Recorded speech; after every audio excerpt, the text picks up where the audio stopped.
Welcome to my channel. Paschimbanga মধ্যশিক্ষা পর্ষদের দশম শ্রেণীর 90 নম্বরের প্র্যাকটিস সেট আজ থেকে শুরু হলো। প্রত্যেক সপ্তাহে একটা করে প্র্যাকটিস সেট প্রশ্ন উত্তরের মাধ্যমে সমাধান করে নেওয়া হবে। আজকে বিষয় ইতিহাস, বিভাগ ক। দেখো, সঠিক উত্তরটি বেছে নিয়ে লেখো। বিশ্ব পরিবেশ দিবস পালিত হয় 5ই জুন।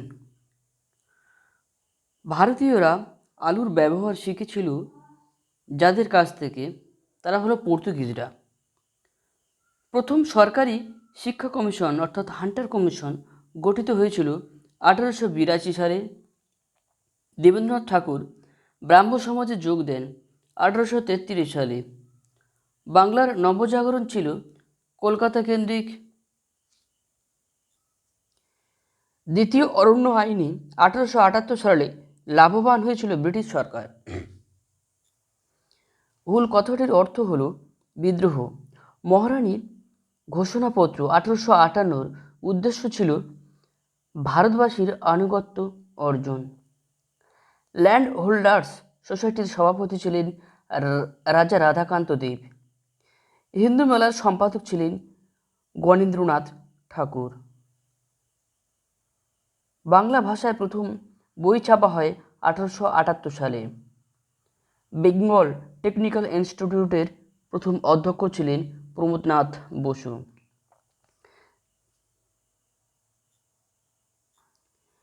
দেশপ্রাণ নামে পরিচিত ছিল বীরেন্দ্রনাথ শাসমল। মোপলা বিদ্রোহ 1921 সালে হয়েছিল কেরালার মালাবার উপকূলে। মিরাট ষড়যন্ত্র মামলা 1929 সালে হয়েছিল শ্রমিক নেতাদের বিরুদ্ধে। নারী সত্যাগ্রহ সমিতি প্রতিষ্ঠিত হয়েছিল আইন অমান্য আন্দোলনের সময়ে। মাস্টারদা নামে পরিচিত ছিলেন সূর্য সেন। মাদ্রাজে আত্মসম্মান আন্দোলন শুরু করেন রামস্বামী নায়কার। স্বাধীনতার প্রাক্কালে ভারতের সবচেয়ে বড় দেশীয় রাজ্য ছিল হায়দ্রাবাদ। পুনর্গঠিত কেরল রাজ্যটি অবস্থিত ছিল মালাবার উপকূলে। আশা করি তোমরা কোশ্চেন স্ট্রাকচার জানো, প্রশ্ন কত নম্বর কিভাবে হয়। তাই আমি শুধু প্রশ্ন উত্তরগুলো আলোচনা করে দিচ্ছি। যদি না জানো কোশ্চেন স্ট্রাকচার আমাকে বলবে, আমি জানিয়ে দেবো, কমেন্ট করবে। বিভাগ খ কি বলেছি, একটি বাক্যে উত্তর দাও। বিপিনচন্দ্র পালের আত্মজীবনীর নাম কি? 70 বৎসর। কলকাতা বিশ্ববিদ্যালয়ের প্রথম ভারতীয় উপাচার্য কে ছিলেন? কলকাতা বিশ্ববিদ্যালয়ের প্রথম ভারতীয় উপাচার্য ছিলেন স্যার গুরুদাস বন্দ্যোপাধ্যায়। কত খ্রিস্টাব্দে নীল কমিশন গঠিত হয়? 1860 সালে নীল কমিশন গঠিত হয়। বর্ণপরিচয় কে রচনা করেন? ঈশ্বরচন্দ্র বিদ্যাসাগর। তারপর দেখো, ঠিক ভুলগুলো দেখে নাও।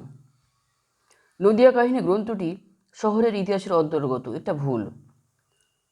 বাবার রামচন্দ্র ছিলেন ব্রাহ্ম সমাজের নেতা, এটাও ভুল। ফরওয়ার্ড ব্লক প্রতিষ্ঠা করেন সুভাষচন্দ্র বসু, এটা ঠিক।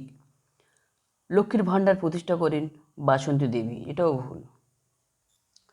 তারপর দেখো স্তম্ভ মেলাও, স্তম্ভগুলো দেখো। টমাস ব্যাবিংটন মেকলে, পাশ্চাত্য শিক্ষা কেশবচন্দ্র সেন, নববিধান রাজা রাধাকান্ত দেব, land holder society Swami Vivekananda, বর্তমান ভারত। তারপর বলেছে মানচিত্র, যারা ম্যাপ করতে পারবে তারা ম্যাপগুলো দেখে নাও।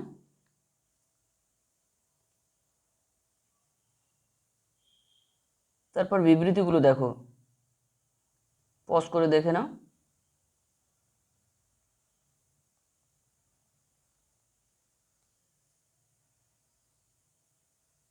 ঠিক আছে, এরপর 3 দাগে প্রশ্ন উত্তরগুলো দেখো। 2টি অথবা 3টি বাক্যে নিচের প্রশ্নগুলোর উত্তর দাও। 11টি করতে বলছে, যে কোনো 11টি। 11 দুগুণে 22 নম্বর, 2 নম্বরের কোশ্চেন। আধুনিক ভারতের ইতিহাস চর্চার উপাদান রূপে সরকারি নথিপত্রের সীমাবদ্ধতা কি? আধুনিক ইতিহাস চর্চার উপাদান রূপে সরকারি নথিপত্রের সীমাবদ্ধতাগুলি হল: সরকারি নথিপত্রগুলি সরকারের নিজস্ব দৃষ্টিভঙ্গি থেকে লেখা হয়, জনগণের দৃষ্টিভঙ্গি উপেক্ষিত থাকে। সরকারি নথিপত্রগুলি অনেক ক্ষেত্রে ভুল ও বিকৃত তথ্য থাকে, তাই এগুলি সমকালীন ইতিহাস রচনার ক্ষেত্রে প্রতিবন্ধকতা সৃষ্টি করে, অর্থাৎ বাধা সৃষ্টি করে। সরকারি নথিপত্রগুলি ঐতিহাসিক উপাদান হিসেবে রচিত হয় না, তাই ঐতিহাসিকদের তথ্য সংগ্রহের সময় সতর্ক থাকতে হয়। তারপর দেখো, আত্মজীবনী এবং স্মৃতিকথা বলতে কি বোঝায়। আত্মজীবনী যে রচনায় লেখক তার নিজের জীবনের ও সময়ের বিভিন্ন ঘটনাবলীর বিবরণ লিপিবদ্ধ করে তা গ্রন্থাকারে প্রকাশ করেন তাকে আত্মজীবনী বলে। যেমন সরলা দেবী চৌধুরী রানীর জীবনের ঝরাপাতা। স্মৃতিকথা, তাহলে স্মৃতিকথা হলো অতীতের কোনো বিশেষ ঘটনার সঙ্গে প্রত্যক্ষ বা পরোক্ষভাবে যুক্ত কোনো ব্যক্তি যদি পরবর্তীকালে তার স্মৃতি থেকে প্রাপ্ত সেই ঘটনার অকপট বিবরণ লিপিবদ্ধ করেন অথবা মৌখিকভাবে প্রকাশ করেন তাহলে তাকে স্মৃতিকথা বলে। যেমন দক্ষিণারঞ্জন বসুর ছেড়ে আসা গ্রাম। এদেশে পাশ্চাত্য শিক্ষা বিস্তারে খ্রিস্টান মিশনারিদের প্রধান উদ্দেশ্য কী ছিল। এদেশে পাশ্চাত্য শিক্ষা বিস্তারে খ্রিস্টান মিশনারিদের প্রধান উদ্দেশ্য ছিল খ্রিস্ট ধর্মের প্রচার ও প্রসার ঘটানো, পাশ্চাত্য শিক্ষা বিস্তার ও নারী শিক্ষার প্রসার ঘটানো, বিভিন্ন প্রকার সামাজিক ও কুসংস্কার গোড়ামি দূর করা। পরের প্রশ্ন দেখো, নববিধান কি। কেশবচন্দ্র সেন হিন্দু মতে নিজ কন্যার বিবাহ রামকৃষ্ণ প্রীতি, খ্রিস্টপ্রীতি, চৈতন্য প্রীতি ইত্যাদি বিষয়ে মতানৈক্যের কারণে শিবনাথ শাস্ত্রী, আনন্দমোহন বসু, দ্বারকানাথ বন্দ্যোপাধ্যায় প্রমুখ তরুণ ব্রাহ্মণরা 1878 সালে ভারতীয় ব্রাহ্ম সমাজ থেকে বেরিয়ে এসে সাধারণ ব্রাহ্ম সমাজ প্রতিষ্ঠা করলে কেশবচন্দ্র সেন তাঁর উদারপন্থী অনুগামীদের নিয়ে সর্বধর্ম সমন্বয়ে আদর্শ নববিধান ঘোষণা করেন এবং নববিধান ব্রাহ্ম সমাজ গঠন করেন। পরের প্রশ্ন দেখো, চুয়াড় বিদ্রোহ 1798 থেকে 99 এর গুরুত্ব কী ছিল। 1798 থেকে 99 সালে সংঘটিত চুয়াড় বিদ্রোহের গুরুত্ব। চুয়াড় বিদ্রোহ জমিদার ও নিরক্ষর চুয়াড় কৃষকরা ঐক্যবদ্ধ হয়ে ব্রিটিশ বিরোধী আন্দোলনে সামিল হয়। এই বিদ্রোহের পর সরকার বিষ্ণুপুর শহরকে কেন্দ্র করে জঙ্গলমহল জেলা গঠন করে। এই বিদ্রোহের পর সরকার এই অঞ্চলের নিলামের মাধ্যমে জমি বন্দোবস্ত দেওয়ার নীতি ত্যাগ করে। ফরাজি আন্দোলন কি নিছক ধর্মীয় আন্দোলন ছিল। হাজী শরীয়ত উল্লাহ ইসলাম ধর্মের সংস্কার ও শুদ্ধিকরণের জন্য ফরাজি আন্দোলনের সূচনা করলেও পরবর্তীকালে তার পুত্র দুলহু মিয়া এই আন্দোলনকে ধর্মীয় মোড়ক থেকে বের করে এনে একে সার্থক কৃষক আন্দোলনে উন্নীত করেছিলেন। জমি আল্লাহর দান, সেখানে কর ধার্য করার অধিকার জমিদারের নেই। দুলহু মিয়ার এই বক্তব্য হিন্দু মুসলমান কৃষক আকৃষ্ট হয়েছিলেন এবং ঐক্যবদ্ধ জমিদার বিরোধী তথা সরকার বিরোধী আন্দোলনে ঝাঁপিয়ে পড়েছিলেন। তাই এই আন্দোলনকে নিছক ধর্মীয় আন্দোলন না বলে একে জমিদার মহাজন ও ব্রিটিশ বিরোধী আন্দোলন বলাই শ্রেষ্ঠ। ল্যান্ড হোল্ডার্স সোসাইটি কী উদ্দেশ্যে প্রতিষ্ঠিত হয়। জমিদার রাধাকান্ত দেব, দ্বারকানাথ ঠাকুর, প্রসন্ন কুমার ঠাকুর প্রমুখের উদ্যোগে 1838 সালে ল্যান্ড হোল্ডার্স সোসাইটি প্রতিষ্ঠিত হয়। এর উদ্দেশ্যগুলি হল বাংলা, বিহার, উড়িষ্যা জমিদারদের স্বার্থ রক্ষা করা এবং জমিদারদের মধ্যে ঐক্য প্রতিষ্ঠা করা, সরকার কর্তৃক নিষ্কর জমির বাজেয়াপ্তকরণ বিরোধী আন্দোলন গড়ে তোলা, ভারতের সর্বত্র চিরস্থায়ী বন্দোবস্তের প্রসার ঘটানো, দাবি জানানো, শাসন সংস্কারের জন্য সরকারের কাছে দাবি পেশ করা। 19 শতকে জাতীয়তাবাদের উন্মেষে আনন্দমঠ উপন্যাসটির কীরূপ অবদান ছিল। আনন্দমঠ উপন্যাসটি বঙ্কিমচন্দ্র চট্টোপাধ্যায়ের 1882 সালে রচনা করেন। 19 শতকের জাতীয়তাবাদের উত্থানে এই গ্রন্থটি গুরুত্বপূর্ণ ভূমিকা পালন করেছিল। কী কী ভূমিকা পালন করেছিল না, এই গ্রন্থটি স্বদেশ প্রেমের উত্থান ঘটায়, কারণ গ্রন্থটিতে বলা হয়েছিল যে দেশপ্রেম হলো ধর্ম এবং দেশ সেবা হলো পূজা। এই উপন্যাসে জন্মভূমিকে মাতৃরূপে কল্পনা করে রচিত বন্দে মাতরম সঙ্গীতটি পরাধীন ভারতের বিপ্লবী মন্ত্রে পরিণত হয়েছিল। এই গ্রন্থটি দেশের যুব সমাজকে স্বদেশ ভক্তি, ত্যাগ ও সেবা ধর্মের আদর্শে উদ্বুদ্ধ করে, স্বদেশ প্রেমের গীতারূপে চিহ্নিত হয়। বাংলার সাংস্কৃতিক জীবনে ছাপাখানা বিকাশের প্রভাব কতটা? বাংলার সাংস্কৃতিক জীবনে ছাপাখানার বিকাশে সুদূর প্রসারী প্রভাব লক্ষ্য করা যায়। যেমন ছাপাখানার বিকাশের ফলে বাংলা ভাষার প্রচুর বই ছাপা হতে থাকে এবং বাংলা গদ্য সাহিত্যের বিকাশের পথ ত্বরান্বিত হয়। ছাপাখানার বিকাশের ফলে সংবাদপত্র ও বিভিন্ন পত্রপত্রিকার দ্বারা জনগণ দেশ বিদেশের বিভিন্ন সংবাদের সাথে পরিচিতি লাভ করে। ফলে কি হয় না, তাদের জ্ঞানের পরিধিও বৃদ্ধি পেতে থাকে। পরের প্রশ্ন দেখো, উপনিবেশিক শিক্ষা ব্যবস্থা ত্রুটিপূর্ণ ছিল কেন? ভারতে ইংরেজদের প্রবর্তিত উপনিবেশিক শিক্ষা ব্যবস্থা ত্রুটিপূর্ণ ছিল কারণ এই শিক্ষা ব্যবস্থা ছিল পুঁথিগত, বাস্তবমুখী প্রযুক্তিবিদ্যার অভাব ছিল। আধুনিক পাশ্চাত্য শিক্ষাদানের মাধ্যম ছিল ইংরেজি ভাষা। ফলে উচ্চবর্ণের শহরে শিক্ষার্থীরা এই শিক্ষা লাভের সুযোগ পেলেও ইংরেজি ভাষায় অজ্ঞ বাংলার বৃহত্তর গ্রামীণ সমাজের সাধারণ মানুষ এই শিক্ষা গ্রহণের সুযোগ পায়নি। কলেজ ও মাধ্যমিক স্তরের স্কুল প্রতিষ্ঠিত হলেও প্রাথমিক শিক্ষা প্রসারের যথেষ্ট গুরুত্ব দেওয়া হয়নি। এই শিক্ষা ব্যবস্থায় নারী শিক্ষা প্রসারে গুরুত্বও তেমনি দেওয়া হয়নি। পরের প্রশ্ন দেখো, মফলা বিদ্রোহের কারণ কি? মফলা বিদ্রোহ হয়েছিল 1921 সালে কেরালার মালাবার উপকূলে। ঠিক আছে, 1921 সালে মালাবার উপকূলে মফলারা জমিদার শ্রেণীর সামন্ততান্ত্রিক শোষণের বিরুদ্ধে বিদ্রোহ ঘোষণা করে। এই বিদ্রোহ মফলা বিদ্রোহ নামে পরিচিত। এই বিদ্রোহের কারণগুলি হল, কেরালার মালাবার অঞ্চলে রাজস্বের হার ছিল অত্যন্ত বেশি। অত্যধিক হারে রাজস্ব দিতে গিয়ে কৃষকরা সর্বশান্ত হয়ে যেত। এই অঞ্চলের অস্পষ্ট প্রজাস্বত্ব আইনের সুযোগ নিয়ে সরকার ও জমিদাররা কৃষকদের ওপর তীব্র শোষণ চালাত। পরের প্রশ্ন কি বলেছে, কি উদ্দেশ্যে কংগ্রেস সমাজতন্ত্রী দল প্রতিষ্ঠিত হয়?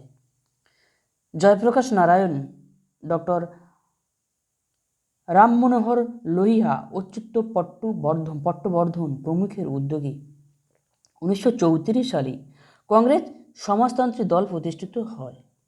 এই দলের উদ্দেশ্য ছিল জাতীয় কংগ্রেসের সহায়তায় দেশের সমাজতান্ত্রিক আদর্শের রূপায়ণ ঘটানো, কৃষক ও শ্রমিক শ্রেণীকে একজোট করে তাদের দাবিগুলি পূরণের চেষ্টা করা, কংগ্রেসের মধ্যকার বামপন্থী নেতাদের একজোট করা, কৃষক ও শ্রমিক শ্রেণীর স্বার্থ রক্ষা করে তাদের স্বাধীনতা আন্দোলনে সামিল করা। পরের প্রশ্ন, 1905 সালে 16 অক্টোবর বাংলার নারী সমাজ কেন অরন্ধন পালন করে? ব্রিটিশ সরকার তাদের নগ্ন সাম্রাজ্যবাদের বহিঃপ্রকাশ ঘটিয়ে 1905 সালের 16 অক্টোবর বঙ্গভঙ্গ ঘোষণা করে। এর বিরুদ্ধে প্রতিবাদ জানিয়ে রামেন্দ্র সুন্দর ত্রিবেদী আহ্বানে সাড়া দিয়ে বাংলার নারী সমাজ ওই দিন অরন্ধন পালন করে। এই কর্মসূচির মাধ্যমে বঙ্গভঙ্গের বিষয়টিকে তারা জাতীয় শোকে পরিণত করতে চেয়েছিলেন। পরের প্রশ্ন, ননিবালা দেবী স্মরণীয় কেন? ননিবালা দেবী স্মরণীয় কারণ বঙ্গভঙ্গ বিরোধী আন্দোলনকালে তিনি বিপ্লবীদের আশ্রয় দেন ও গোপনে অস্ত্র সরবরাহ করতেন। এই জন্য ব্রিটিশ সরকার তাকে গ্রেপ্তার করে। জেলে থাকাকালীন অকথ্য অত্যাচার সত্ত্বেও তিনি বিপ্লবীদের কোনো গোপন তথ্য প্রকাশ করেননি। তার দেশভক্তির আদর্শ বিপ্লবীদের মনে উৎসাহের সঞ্চার করেছিল। সর্দার প্যাটেলকে ভারতের লৌহ মানব বলা হয় কেন? স্বাধীন ভারতের প্রথম স্বরাষ্ট্রমন্ত্রী সর্দার বল্লভভাই প্যাটেলকে লৌহ মানব বলা হয় কারণ তিনি ভারতের স্বরাষ্ট্র সচিব ভিপি মেনন ও বড়লাট মাউন্টব্যাটেনের সহযোগিতায় কূটনীতি ও যুদ্ধনীতির মাধ্যমে ভারতের দেশীয় রাজ্যগুলিকে ভারতভুক্ত করে দেশকে রাজনৈতিক সংকট মুক্ত করেন। তার ঐকান্তিক প্রচেষ্টায় ভারতের অভ্যন্তরে ছড়িয়ে ছিটিয়ে থাকা বা পাকিস্তানের পক্ষে যোগদানে ইচ্ছুক দেশীয় রাজ্যগুলো ভারতভুক্ত হলে ভারতবর্ষের ঐক্য প্রতিষ্ঠিত হয়। দেশীয় রাজ্যগুলিকে ভারতীয়করণ করা এবং দেশের ঐক্য প্রচেষ্টায় তার এই লৌহ কঠিন দৃঢ় মানসিকতার কারণে তাকে ভারতের লৌহ মানব বলা হয়। কি পরিস্থিতিতে রাজ্য পুনর্গঠন কমিশন 1953 সালে গঠিত হয়েছিল? স্বাধীন ভারত সরকার তেলুগু ভাষাভাষীদের দাবির ভিত্তিতে 1953 সালে স্বতন্ত্র ভাষাভিত্তিক রাজ্য অন্ধ্রপ্রদেশ গঠন করলে এই সাফল্যে উৎসাহিত হয়ে ভারতের অন্যান্য ভাষাগোষ্ঠীর মানুষরাও আন্দোলনে নামে। কমিশন গঠন ভাষাভিত্তিক রাজ্য গঠনের দাবিতে গঠিত আন্দোলনের হিংসাত্মক প্রভাব কমাতে এবং অঙ্গরাজ্যগুলির সীমানা নির্ধারণের নীতি তৈরির উদ্দেশ্যে প্রধানমন্ত্রী জওহরলাল নেহরু 1953 সালে আগস্ট মাসে রাজ্য পুনর্গঠন কমিশন গঠন করেন। কমিশনের মোট সদস্য ছিলেন 3 জন। এরা হলেন বিচারপতি ফজল আলী, কে এম পানিক্কর ও হৃদয়নাথ কুঞ্জুর। ঠিক আছে, এরপর দেখো বিভাগ ঘ থেকে কি বলেছে। 7 বা 8টি বাক্যে নিম্নিত প্রশ্নগুলির উত্তর দাও এবং প্রতিটি উপবিভাগ থেকে অন্তত একটি প্রশ্নের উত্তর দিতে হবে। যে কটা উপবিভাগ রয়েছে প্রত্যেকটা থেকে অন্তত একটা করে প্রশ্নের উত্তর দিতে হবে।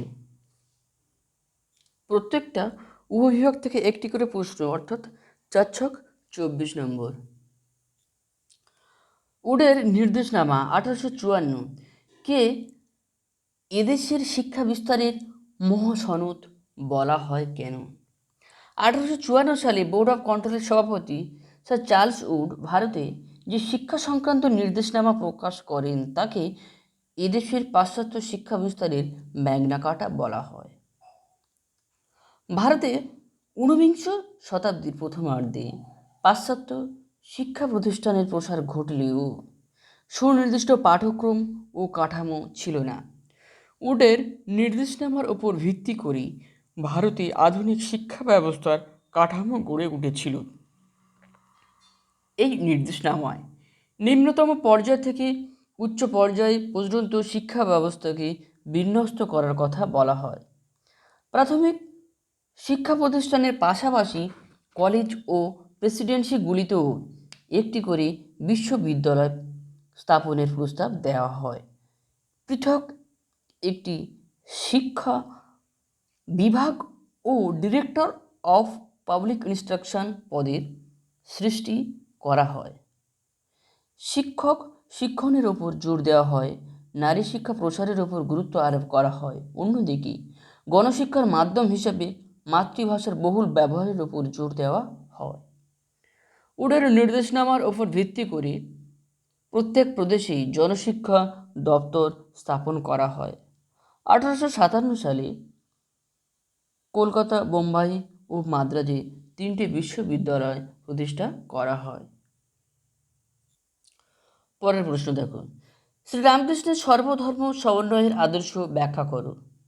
19 শতকে হিন্দু ধর্ম যখন একদিকে খ্রিস্ট ধর্ম ও ব্রাহ্ম ধর্মের সাঁড়াশি আক্রমণ ও অন্যদিকে জাতপাত ও আচার সর্বস্বতায় জর্জরিত, সেই সময় সহজিয়া আধ্যাত্মিকতা এবং সর্বধর্ম সমন্বয়ের আদর্শকে তুলে ধরেছিলেন শ্রী রামকৃষ্ণ পরমহংস।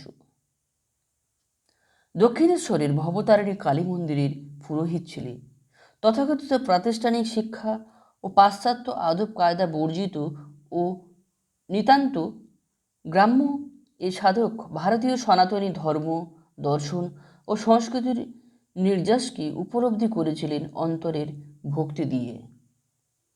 বৈষ্ণব শাক্ত তন্ত্রসাধন মার্গের সঙ্গে ইসলাম, খ্রিস্ট, বৌদ্ধ, জৈন ধর্মাদর্শের অনুসন্ধানের পর তিনি উপলব্ধি করেন যত মত তত পথ, সব ধর্ম সত্য, রাম রহিম একই সত্তা, যত্র জীব তত্র শিব, মানুষ অনন্ত শক্তির আধার, জাতি ধর্ম বর্ণ নির্বিশেষে মানুষের সেবাই ঈশ্বরের সেবা। রামকৃষ্ণ বিশ্বাস করতেন ঈশ্বর লাভের জন্য কর্মত্যাগের প্রয়োজন নেই, প্রয়োজন নিষ্কাম কর্মের। সত্য, সহিংসতায় এবং সমন্বয়ের মধ্যে ঈশ্বরের কাছে পৌঁছানো যায়। রামকৃষ্ণের সহজ ও লৌকিক আধ্যাত্মবাদ এবং সর্বধর্ম সমন্বয় হিন্দু ধর্মকে গ্রামের চালাঘর থেকে জমিদার দালান এবং কলকাতার চাকরিজীবী বাবুদের বৈঠকখানায় সমাদৃত করে তোলেন। ফলে হিন্দু ধর্ম নবচেতনায় বলীয়ান হয়ে ওঠে। রামকৃষ্ণের বিমূর্ত সর্বধর্ম সমন্বয় ও মানবতাবাদকে মূর্ত করে তুলেছিলেন তাঁর ভাবশিষ্য বিবেকানন্দ রামকৃষ্ণ মঠ এবং মিশন প্রতিষ্ঠার মাধ্যমে। এটা হলো বিভাগ ঘ। বিভাগ ঘয়ের একের উপবিভাগ। এরকম প্রত্যেকটা বিভাগ থেকে একটা করে প্রশ্ন অবশ্যই করতে হবে, তবে 4×24 নম্বর পাওয়া যাবে। উপবিভাগ ঘয়ের বিভাগ ঘয়ের উপবিভাগ ঘ .2 মহাবিদ্রোহের 1857 প্রতি শিক্ষিত বাঙালি সমাজের মনোভাব কিরূপ ছিল? 1857 সালে মহাবিদ্রোহের সূত্রপাত বাংলার বহরমপুর ও ব্যারাকপুর থেকে হলেও বাংলায় এই বিদ্রোহের প্রভাব ও প্রসার সেভাবে ঘটেনি। মহাবিদ্রোহে বিদ্রোহীদের প্রতি শিক্ষিত বাঙালি সমাজের ছিল বিরূপ মনোভাব। অন্যদিকে ইংরেজ সেনা ও শাসকদের প্রতি ছিল সহানুভূতিশীল।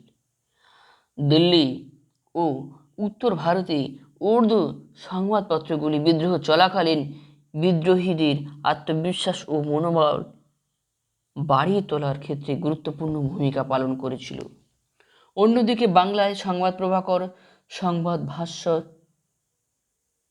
অরুণোদয়ের মতো সংবাদপত্রগুলি বিদ্রোহীদের প্রতি তীব্র বিদ্বেষ প্রদর্শন করেছে ও ব্রিটিশ শাসনের প্রতি অবিচল আনুগত্য প্রদর্শন করেছে।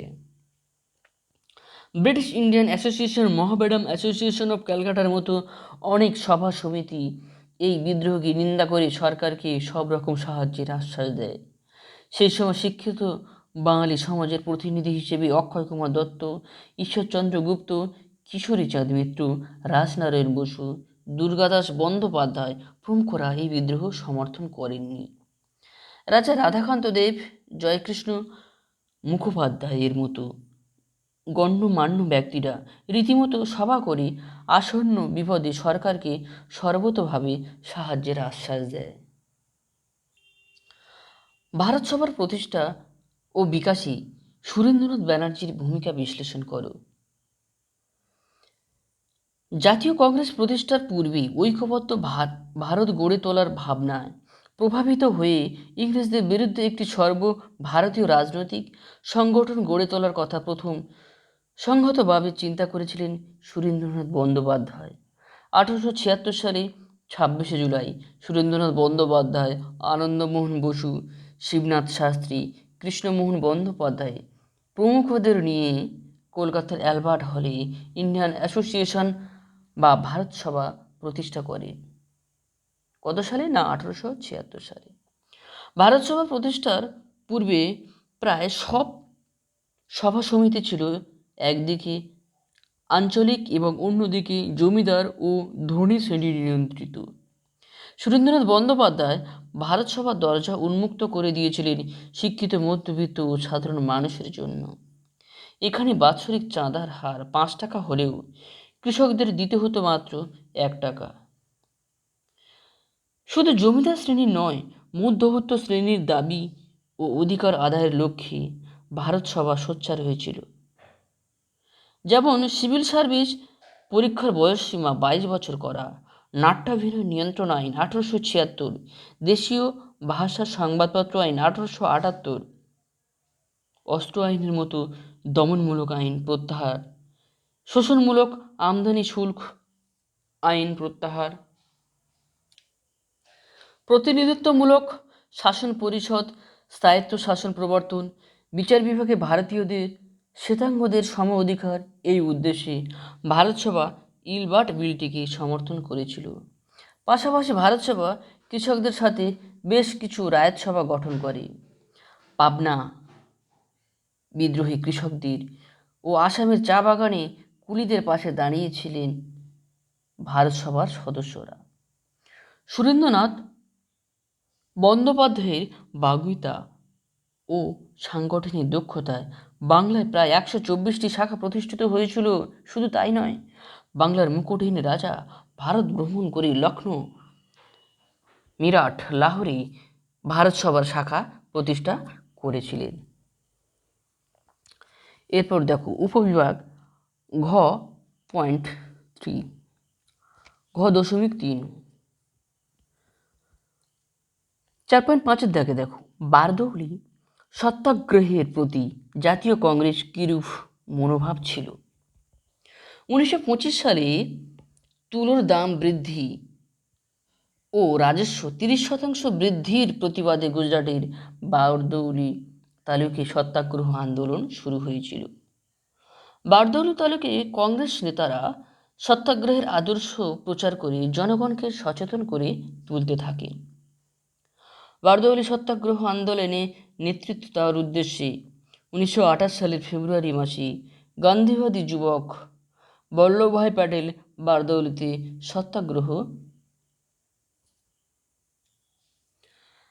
বারদৌলিতে আসেন। তার নেতৃত্বে বারদৌলির কৃষকরা খাজনা প্রদান বন্ধ করার শপথ নেয়। প্যাটেল বারদৌলি অঞ্চলকে 13টি অংশে বিভক্ত করে বিভিন্ন অংশের আন্দোলন পরিচালনার দায়িত্ব পৃথক পৃথক নেতাদের হাতে তুলে দেয়।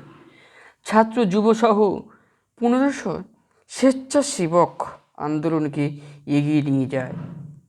বারদৌলি সত্যাগ্রহ আন্দোলনে মহিলারাও যথেষ্ট সংখ্যায় যোগদান করেন। মিঠুবন প্যাটেল, মণিবেন প্যাটেল, সারদা মেহতা প্রমুখ নারী বারদৌলি সত্যাগ্রহ আন্দোলনে যোগ দিতে গিয়ে খ্যাতি অর্জন করেন। গান্ধীজি 1928 সালে 2রা আগস্ট বারদৌলিতে আসেন। বল্লভভাই প্যাটেলকে পুলিশ গ্রেপ্তার করলে তিনি এই আন্দোলনে নেতৃত্ব গ্রহণ করেন। সরকার আন্দোলনকে স্তব্ধ করার জন্য যে তদন্ত কমিশন গঠন করেন তার সুপারিশ গান্ধীজির সমর্থনে কৃষকরা মেনে নিয়েছিলেন। এই সুপারিশ খাজনার হার কমে 6.03% করা হয়। গান্ধীবাদী জাতীয়তাবাদ নিশ্চিতভাবে গুজরাটের কৃষকদের জন্য সুনির্দিষ্ট কিছু সুবিধা নিয়ে এসেছিল। দেখো পরের প্রশ্ন, বঙ্গভঙ্গ বিরোধী আন্দোলনের সময়ে শ্রমিক শ্রেণীর ভূমিকা কিরূপ ছিল? 1905 সালে ব্রিটিশ সরকারের বঙ্গভঙ্গের বিরুদ্ধে স্বদেশী ও বয়কট আন্দোলন শুরু হলে শ্রমিক শ্রেণী এই আন্দোলনে সক্রিয়ভাবে অংশগ্রহণ করে। 1905 সালের 16ই অক্টোবর বঙ্গভঙ্গ কার্যকর হওয়ার দিন শ্রমিকরা প্রতিবাদ মিছিল ও জমায়েতে যোগ দেয়। প্রভাত কুসুম রায়চৌধুরী, প্রেমতোষ বসু, অপূর্ব কুমার ঘোষ, অশ্বিনী কুমার বন্দ্যোপাধ্যায় প্রমুখ শ্রমিক নেতার উদ্যোগে বিভিন্ন কলকারখানায় ধর্মঘট ও হরতাল পালিত হয়। সরকারি ছাপাখানা, চটকল, রেলওয়ে, ট্রাম প্রভৃতিতে শ্রমিক আন্দোলন অতি সক্রিয় হয়ে ওঠে। কলকাতার ট্রাম কোম্পানি, হাওড়ার Burn company, Jamalpur rail workshop, Bauria jute mill, বজবজের ক্লাইভ জুট মিল প্রভৃতিতে শ্রমিকরা ধর্মঘট করে। কলকাতা পুরসভার 2000 কুলি ও ম্যাথরও ধর্মঘটে সামিল হয়। তামিলনাড়ুর তুতিকোরিন বস্ত্র কারখানা, বোম্বাই ও রাওয়ালপিন্ডির অস্ত্র কারখানা ও রেলওয়ে ওয়ার্কশপে শ্রমিকরা ধর্মঘট করে। 1906 সালে ইস্ট ইন্ডিয়া রেলওয়ে শ্রমিকরা রেলওয়ে মেন্স ইউনিয়ন প্রতিষ্ঠা করে উন্নত বেতন ও বাসস্থানের দাবিতে ধর্মঘট করে। বোম্বাইতে বালগঙ্গাধর তিলক শ্রমিক আন্দোলনের উপর গভীর প্রভাব বিস্তার করে। 1908 সালে তাকে গ্রেপ্তার করা হলে শ্রমিকরা ধর্মঘট করে। বোম্বাইতে পুলিশ ও সেনার গুলিতে 16 জন শ্রমিক নিহত হয়েছিল। এরপর থেকে গণ আন্দোলন ক্রমেই দুর্বল হয়ে পড়লে শ্রমিক আন্দোলন সীমিত হয়ে পড়ে। জুনাগড় রাজ্যটি কিভাবে ভারতভুক্ত হয়? স্বাধীনতা লাভের পর ভারতের প্রথম স্বরাষ্ট্রমন্ত্রী সর্দার বল্লভভাই প্যাটেল দেশীয় রাজ্যগুলিকে ভারতের অন্তর্ভুক্ত করার বিষয়ে কঠোর মনোভাব গ্রহণ করেন।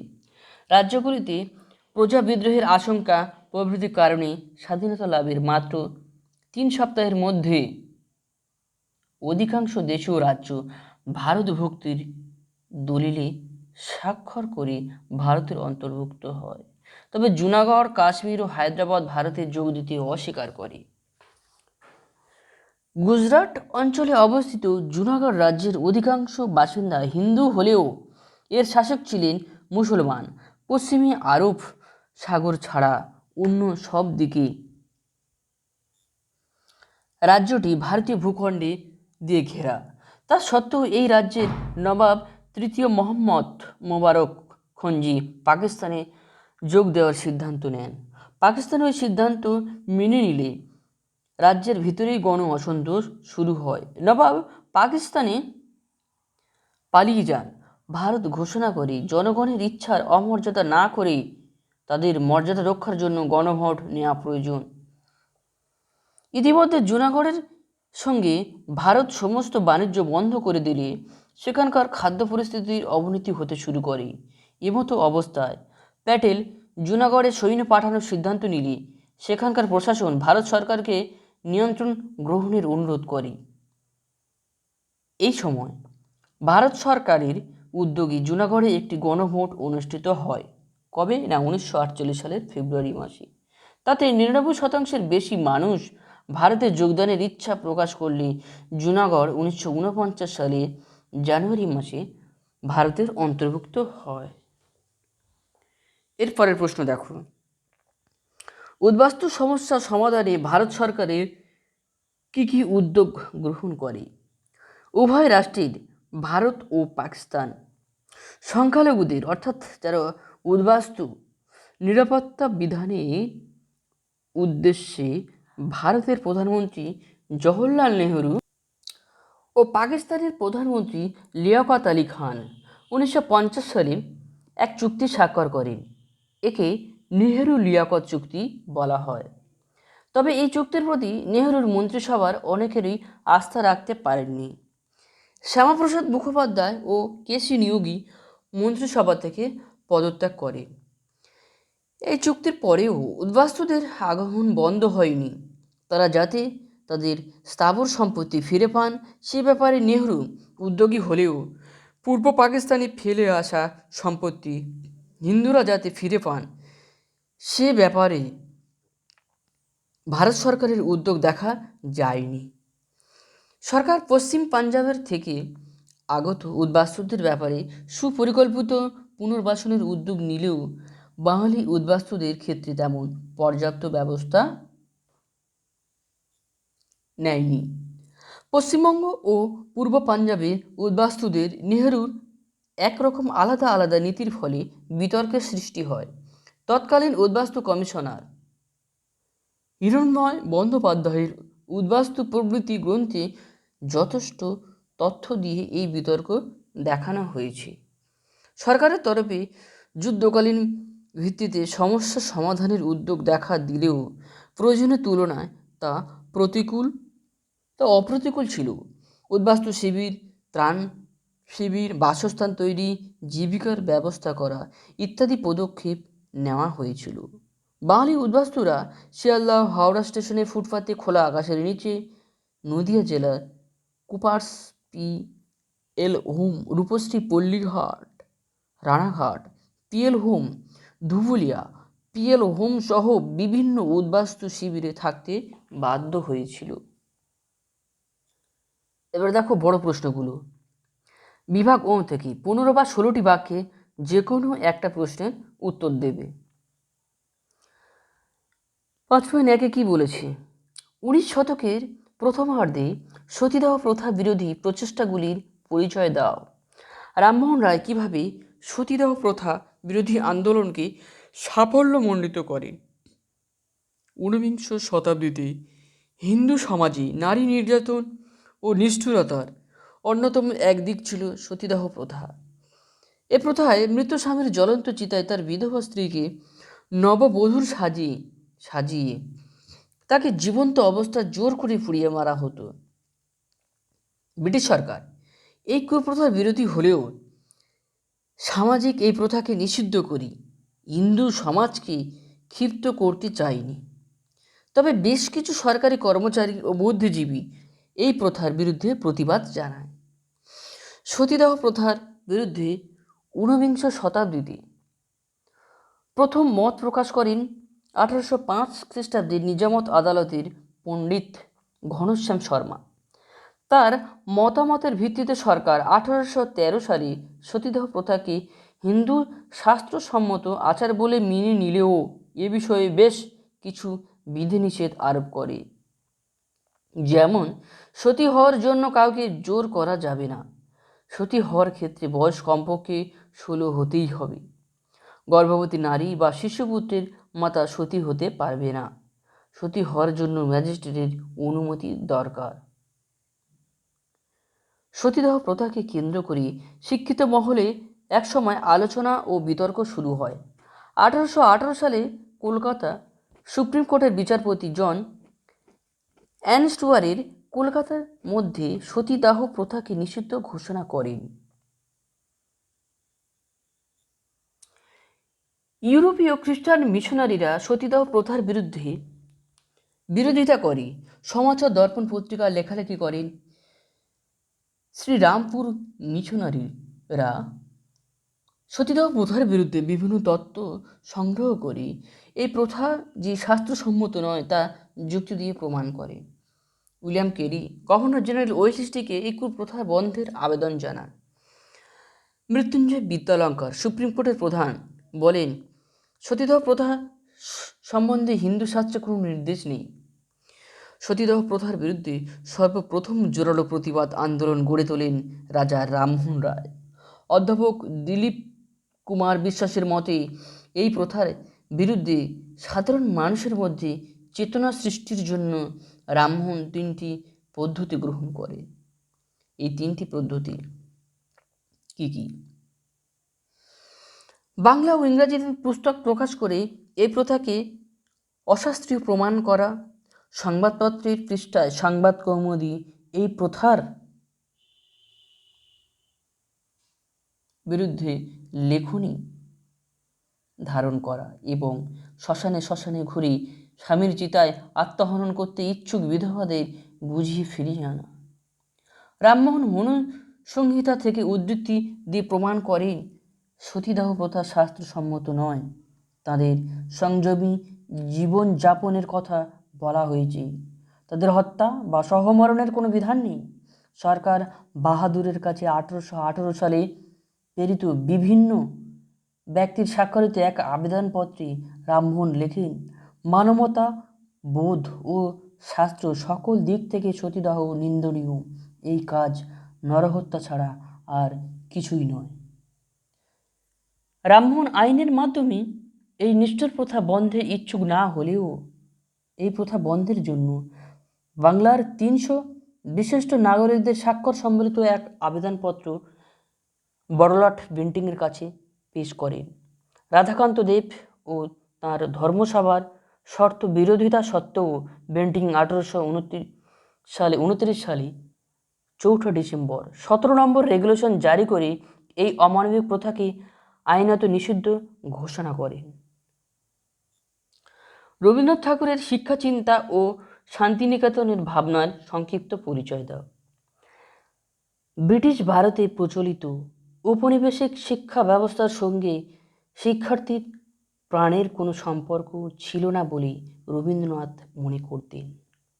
তার মতে দেশের সাধারণ মানুষ ও প্রকৃতি চর্চা ভিন্ন, শিক্ষালাভ অসম্পূর্ণ। রবীন্দ্রনাথ মনে করতেন শিক্ষার মূল লক্ষ্য হবে শিশুর স্বাভাবিক বুদ্ধি ও কল্পনার অবাধ বিকাশ ঘটানো এবং সেই সঙ্গে তার আত্ম উপলব্ধি করা।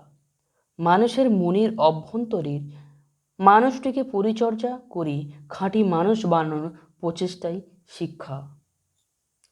আশ্রমের রূপ ও বিকাশ নামক প্রবন্ধে রবীন্দ্রনাথ বলেছেন, বই পড়াটাই শেখা, এই ধারণা যেন ছাত্রের মধ্যে না জন্মায়। শিক্ষা হবে প্রতিদিনের জীবনযাত্রার একটি অঙ্গ, চলবে তার সঙ্গে এক তালে এবং এক সুরে। রবীন্দ্রনাথ প্রকৃতির খোলামেলা পরিবেশে মাতৃভাষায় শিক্ষাদানের পক্ষপাতী ছিলেন। তিনি মনে করতেন প্রকৃতির সংস্পর্শেই শিশু মনের সঠিক বিকাশ সম্ভব, কারণ শিশু শৈশবে মস্তিষ্কের চাইতে ইন্দ্রিয়ানুভূতির মাধ্যমে অধিক শিক্ষালাভ করে। তাই রবীন্দ্রনাথ শহরের কোলাহলপূর্ণ পরিবেশ ত্যাগ করে প্রাকৃতিক পরিবেশে গাছতলায় শিক্ষাদানের কথা বলেন। শিক্ষা সমস্যা প্রবন্ধে রবীন্দ্রনাথ বলেন, বিদ্যালয়ে অবশ্যই কিছুটা জমি থাকবে যেখানে ছাত্ররা চাষের কাজে সাহায্যের সাথে গোপালনও করবে।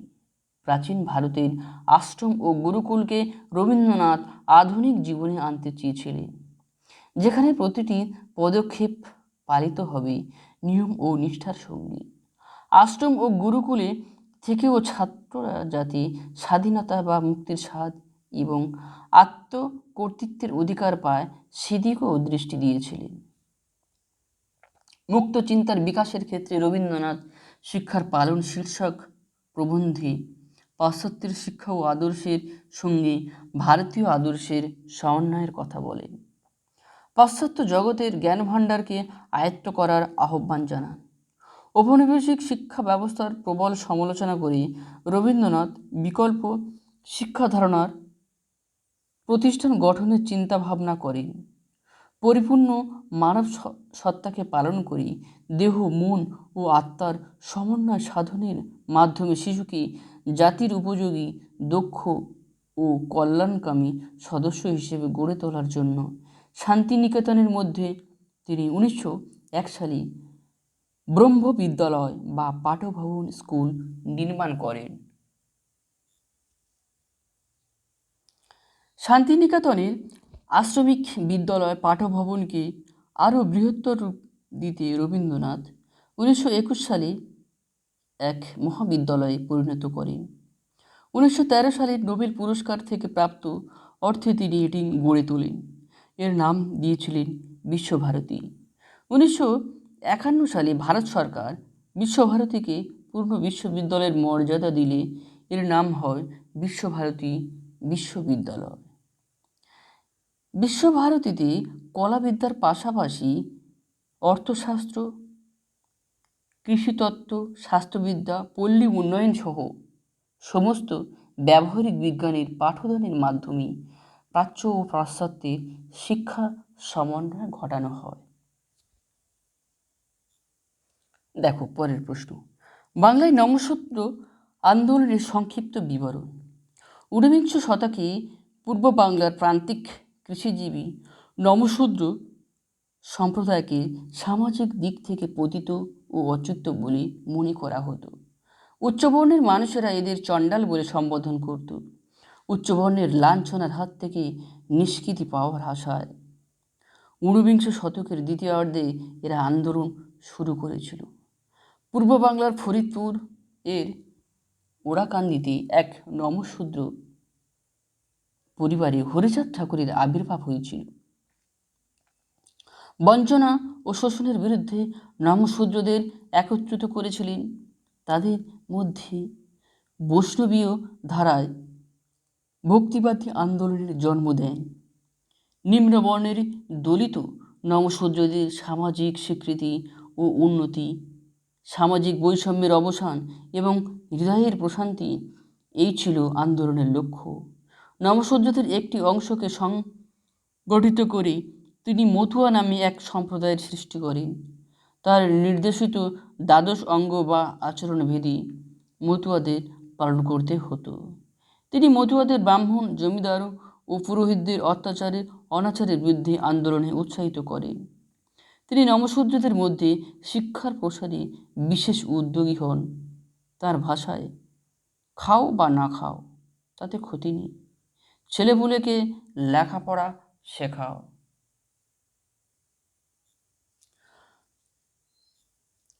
হরিচাঁদ ঠাকুরের মৃত্যুর পর তার পুত্র গুরুচাঁদ ঠাকুর ধর্মগুরুর পদ লাভ করেন 1846 থেকে 1937।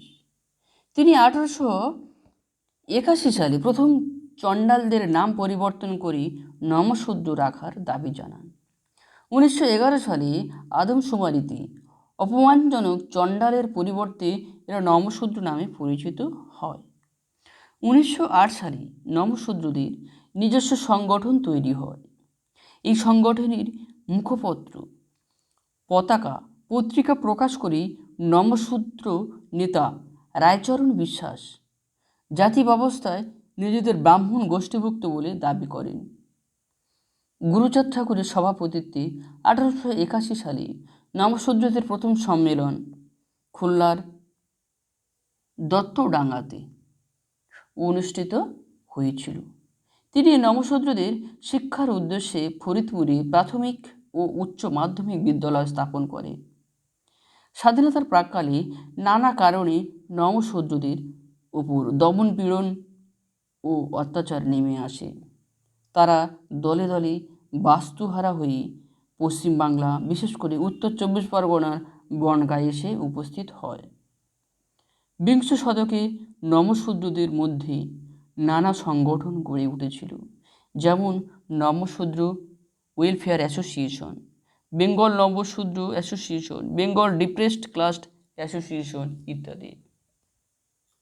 আজকের এই পর্যন্ত। এরপর পরের প্র্যাকটিস সেট নিয়ে ফিরে আসছি পরের সপ্তাহ। তোমরা চ্যানেলে যারা নতুন তারা চ্যানেলটিকে সাবস্ক্রাইব করে দেবে, না হলে আর পরের সপ্তাহ থেকে প্র্যাকটিস সেট আনা সম্ভব হবে কি তাও জানি না। তাই তোমরা চ্যানেলটিকে সাবস্ক্রাইব করে দেবে, যাতে পরের সপ্তাহে আবার নতুন প্র্যাকটিস সেট নিয়ে হাজির হতে পারি।